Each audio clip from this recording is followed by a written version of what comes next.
မိကောင်းဆွေကောင်းနဲ့ပတ်သက်ပြီးတော့အကဲခတ်လို့ရတဲ့အခြေအနေလေးတွေကိုမြတ်စွာဘုရားဟောထားတာရှိတယ်။နံပါတ်1ကပါတော့ဆိုရင်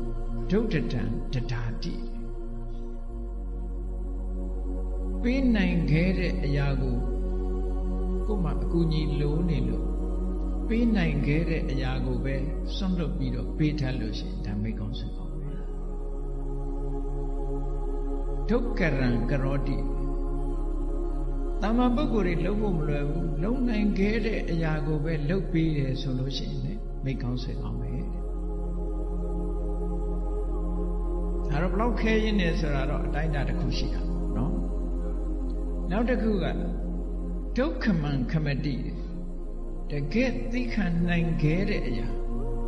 အမှန်ပုဂ္ဂိုလ်တွေသိခံနိုင်ဘူးသိခံနိုင်ခဲ့တဲ့အရာကိုပဲသိခံတတ်တယ်ဆိုလို့ရှိရင်ဒါမိကောင်းဆွေကောင်းမိကောင်းဆွေကောင်းနဲ့ပတ်သက်ပြီးတော့ဒီလိုမိတ္တတုတ်မှာမြတ်စွာဘုရားအင်္ဂါရက်ကလေးတွေကိုထုတ်ပြီးဟောတာ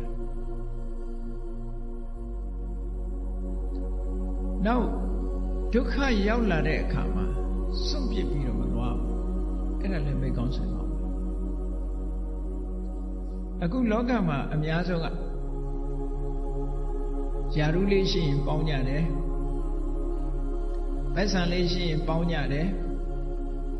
ယာရုလည်းကြာသွားရောမမြင်ကြအောင်ဆောင်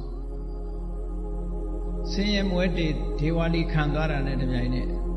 မမြင်ကြအောင်ဆောင်ဟုတ်ကလား